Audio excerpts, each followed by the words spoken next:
आजम की नाराजगी कैसी हुई दूर? क्यों मुलाकात को मजबूर हुए अखिलेश? आजम और शिवपाल के बीच अब बढ़ जाएंगी दूरियां। शिवपाल अब बीजेपी में शामिल होने का कर सकते हैं फैसला। यूपी में तीसरे मोर्चे की संभावना हुई कमजोर। जिस तस्वीर का इंतजार समाजवादी पार्टी के समर्थक बहुत दिनों से कर रहे थे, आखिरकार वो सामने आ ही गई। आजम खान और अखिलेश यादव की मुलाकात की तस्वीर समाजवादी पार्टी के नेताओं को राहत दे रही है। दावा किया जा रहा है कि कपिल सिब्बल के चलते अखिलेश यादव की आजम खान से मुलाकात हुई है।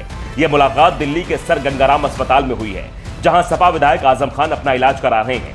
सांसों को लेकर तकलीफ है, लेकिन आजम की इस तकलीफ से सपा नेताओं की सांस फूल रही है, क्योंकि आजम लखनऊ नहीं आ रहे हैं, जिस कारण अखिलेश से उनकी मुलाकात नहीं हो पा रही है, जिसे लेकर तमाम बातें बनाई जा रही थी और सपा जवाब नहीं दे पा रही थी। ऐसे में इस काम के लिए कपिल सिब्बल को लगाया गया। सिब्बल को अखिलेश यादव का करीबी माना जाता है और आजम तो आजकल सिब्बल को कुछ ज्यादा ही सम्मान दे रहे हैं, क्योंकि आजम को जेल से बाहर निकलवाने में सिब्बल का बड़ा योगदान माना जाता है।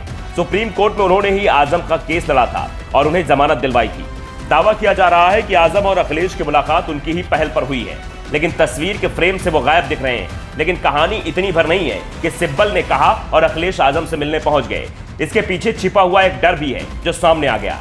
आजम खान के गुस्से की खबरें तो बहुत पहले से ही आ रही थी। विधानसभा चुनाव में जब उनके समर्थकों को अखिलेश ने टिकट नहीं दिए तो अपनी नाराजगी को उन्होंने सपा चीफ तक पहुंचा दिया, लेकिन अखिलेश ने इसे अनसुना कर दिया। आजम शांत रहे, क्योंकि विधानसभा चुनाव चल रहे थे। उन्हें एहसास था कि अगर वो कुछ बोलेंगे तो सपा को बहुत बड़ा नुकसान हो जाएगा। सत्ता जरूरी थी।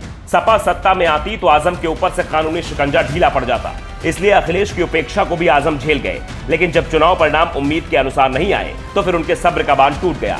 आजम समर्थकों ने फिर सीधे अखिलेश को ही निशाने पर ले लिया, लेकिन अखिलेश ने एक बार फिर आजम के समर्थन में उठने वाली आवाज अनसुनी कर दी। लेकिन जब अब्दुल्ला आजम ने ही सपा नेतृत्व पर सवाल उठाए तो सपा के खतरे का अलार्म बज उठा। लेकिन अखिलेश वो तो जैसे खामोशी की चादर ओढ़ रखे थे, उनके मुंह से आजम का नाम तक नहीं निकल रहा था। इस बीच चुनाव आयोग ने रामपुर और आजमगढ़ लोकसभा उपचुनाव का ऐलान कर दिया।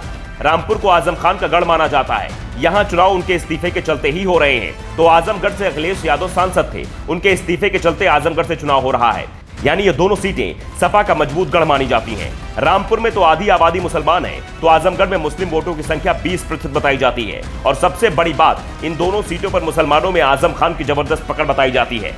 आजम जेल में 27 महीने रहकर आए हैं, इसलिए मुसलमानों में उनके प्रति सहानुभूति दिखाई दे रही है और ये अखिलेश को भी नजर आ रही है। अखिलेश को इस बात का एहसास था कि आजम खान नाराज रहेंगे तो उनके लिए मुश्किल हो जाएगी। रामपुर हाथ से निकल कर चला जाएगा, लेकिन आजमगढ़ में हार मिली तो सपा चीफ की बड़ी फजीहत होगी। पहले तो चुनाव अखिलेश के इस्तीफे के चलते हो रहे हैं, दूसरा हाल ही में विधानसभा चुनाव में बीजेपी का आजमगढ़ में खाता तक नहीं खुला है। ऐसे में अगर लोकसभा उपचुनाव में बीजेपी जीत जाती है तो अखिलेश के नेतृत्व क्षमता पर पार्टी के अंदर से तीखे हमले शुरू हो जाते हैं। हार के डर से अखिलेश ने भी आजम खान को मनाने की कोशिश शुरू कर दी है। जो अखिलेश यादव 2 साल तक आजम खान का नाम तक जुबान पर नहीं ला रहे थे, उनके एक इशारे पर कपिल सिब्बल को राज्यसभा भेजने के लिए वो तैयार हो गए। वैसे सिब्बल मुलायम और अखिलेश यादव के भी करीबी हैं, लेकिन इतने भी नहीं कि उनके नाम पर राज्यसभा का एक सीट कुर्बान कर दी जाए। लेकिन बात आजमगढ़ के किले को बचाने की थी, इसलिए सिब्बल के सहारे आजम तक संदेश भेजा गया। सिब्बल की राज्यसभा उम्मीदवारी का समर्थन किया गया और फिर सिब्बल के सहारे आजम को बनाया गया। आजम के साथ अखिलेश यादव की मुलाकात तय कराई गई। आजम अखिलेश मुलाकात से सबसे ज्यादा दर्द अगर किसी को हो रहा है तो अखिलेश के चाचा को हो रहा है, जिसके बाद अब दावा किया जा रहा है कि शिवपाल अलग मोर्चा बनाने की जगह एक बार फिर बीजेपी में शामिल होने के फैसले पर विचार कर सकते हैं। Bureau report, the Dhakad news.